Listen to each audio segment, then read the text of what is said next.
Hey everybody, it's MM10 here, and welcome back to Mega Man 10.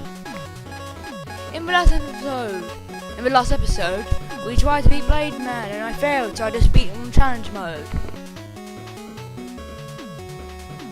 Yep. And in this part, we'll be taking on Strike Man, who is a robot built for a pitching robot. However, his first design was only just to be a ball picking up robot. Basically, he's just a fielder. And his location is in a football stadium, baseball stadium I mean, with baseball-like enemies. There's two variations of that enemy, you see. There's the one that throws the ball upwards, and there's a purple one that throws the ball upwards. Yeah, it comes down up there, goes trying to home in on you. Then there's these things, really annoying. And there's also these machines that make balls that try and drop balls on you. However, there's another version of that which is grenades, which I'm not sure does more damage or not. Anyway, here's a mini boss whose head looks like Guts Man. Dr. Wily really likes Guts Man. Oh, of course it's not Dr. Wily. It's just Rob Lorenza. He's been the villain for the past fight. He's been the villain for the past 9 games. He surely couldn't have been the villain for this game. And he is Wink. Jesus, I'm all over the place today. He is weak against the commando bottom. But when you hit him with it, make sure it's not the actual missile. And that's the weapon pickup. Make sure it's actually the missile explosion, but not the missile. Basically, what I'm trying to say is, if you steer the missile by the shot, that looks like a missile, into him, it'll just do 1 damage.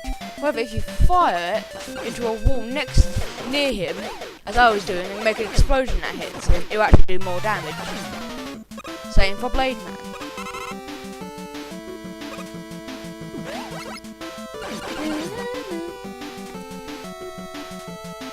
There's also these rocket balls.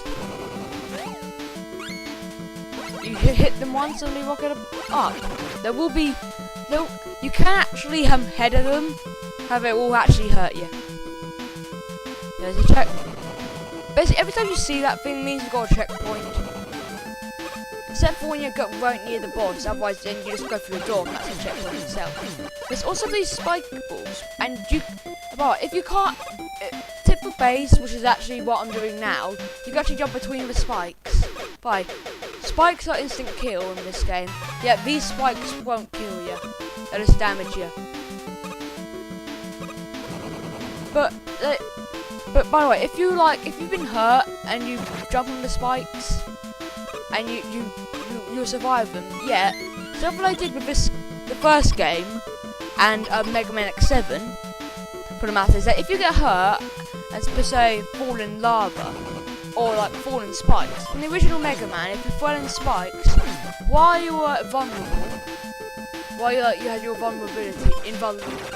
Basically, when you get hit, you get, when you get hit, you're invincible for a short time after that. Basically, if you were hit and you fell into a spike pick in the original Mega Man, you would still die. And something funny about these enemies is that you could jump into their shots, and sometimes they'll just reflect right back into them. Also, he can charge. Spider-Man can also charge shots. He can basically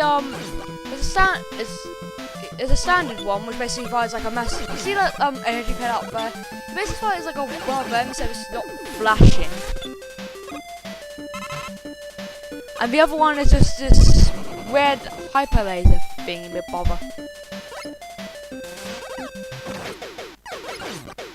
I'm not sure what all of these enemies' names are, but I can't. The only one I think I know is Metal DX. Basically every type of metal, and the type of and a shrimp enemy that we'll be seeing in the next part, which called like sounds like some type of fish sushi bar or something. I'll try and find out the enemy names in the next part.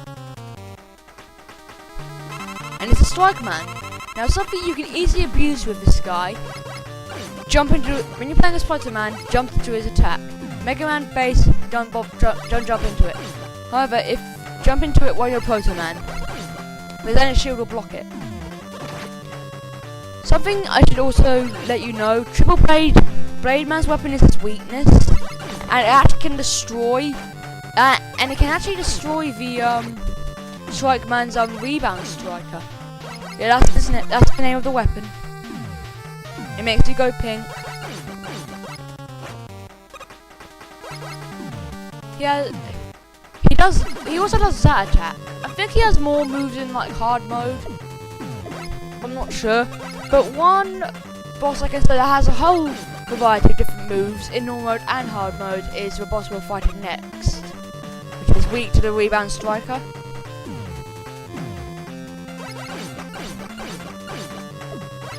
Just die already.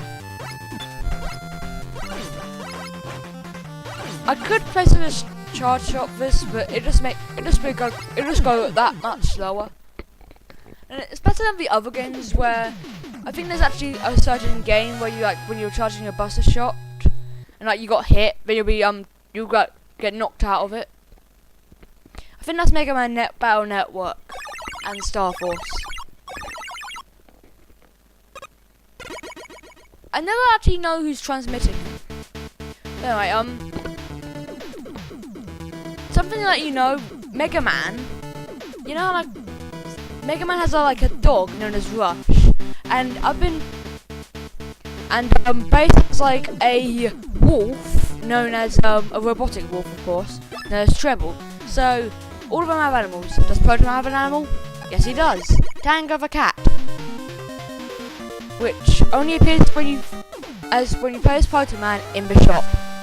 Also, there's only exclusive cats that you can only find when you play as Base and go to the shop. A robotic crow that Dr. Wily made, and in fact this crow was mostly around him in the manga series, Mega Man Mega Mix or Mega Man Giga Mix, which I happen to so have, known as Reggae. Now it's trying, by the way, the shield doesn't block spikes, as you can plainly see. What I was trying to do is jump over it, and now I've just realised I could have just used the P-coil. The P-coil! Anyway, we're fighting Sheep Man, whose original purpose was just to be... He was actually had many jobs in his time, yet, like most of us, he got bored of his job. And then he actually finally settled for... As a side, by the way, he finally settled for sheep herding, or so we thought. But then it just realised he just got bored of that, so he decided to go all cyberspacey. We're in the Matrix, and there's these really weird birds. These birds can become annoying. They're gently floating about now, but they can actually attach themselves to machines. As in, there's like one way it attaches itself and becomes a grenade bomber, and there's one way it attaches itself to become like a machine gun. By the way, these platforms, you have to basically run on the treadmill, and you probably can't see it, but there's little lines underneath it, and when the lines like disappear completely, they will like go back down, the platform will break. And we've got another mini boss, and these things are called shield attackers. I believe if you play as Base, you can like knock the shields off of them, and they will get scared because they don't have their shields and like run away. Now this is Octobulb. Basically, he's had a whole strategy. He has to run on the treadmills to light him up, and also there's these platforms. We also spout two jellyfish things, and basically you have to burst his bulb. You have to break his bulb. it proves that robots are stronger than LED light. Are stronger by what light bulb? That it. What I'm trying to say is that it is proven that robots are stronger than 8-watt bulbs. Not like octopuses. By the floating platforms that you're seeing, they're not there in normal mode. And look, this bird. I thought I could show it off, but no. I just had an idea of killing birds. By the way, it will start flashing. By the way, the platforms will start flashing. You'll see it. Look, that's right. Bird merging with a machine. By the way, this is a really annoying This is something that's in every Mega Man game, and in most Mega Man games, is the most annoying puzzle. The annoying block puzzle. The disappearing, reappearing puzzle of death. And I can tell you for a fact, if you have Mega Man 2, as in the Classic Series game, and you happen to forget to get if you happen to not have the item 3 or item 2, you'll have to do an annoying block puzzle in Heatman stage, which ultimately can kill you, and I should not have done that. Great.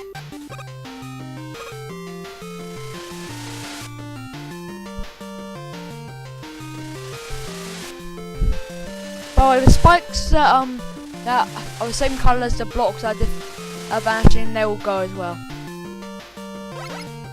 And now we're at Sheepman, whose weapon is the Thunder Wall, which I was talking to you about when I was doing Blade Man stage. Now, Sheepman has 2 attacks at the moment. Well, in easy mode, he throws a lightning ball at you, and you have to either slide or jump over it, or if you're playing as Proto Man, jump into it. The rebound strike. He also has this cloud move. If you throw the rebound striker into here at a wall, it'll bounce off, increasing the likely chance of you hitting it. Also, something to in normal mode, when he does that attack, you know, like the lightning attack, it will actually have a shockwave to it, and the final one will make a ball of energy come across the ground. That's what I'm trying to say is, you know when that lightning comes down, like it'll have a wider range. It'll have a wider range on it, and the final lightning bolt will make a 2 balls of electricity to come, and you have to jump over it. I believe it's like he does it faster in hard mode. And with that, we get the Thunder Wall, which I actually really like the colour scheme for it. Basically, you fire a cloud, it hits lightning down. And it's also Pump-Man's weaknesses, which we'll be taking on in the next episode. So, it's the Ibanez 437 here. Bye.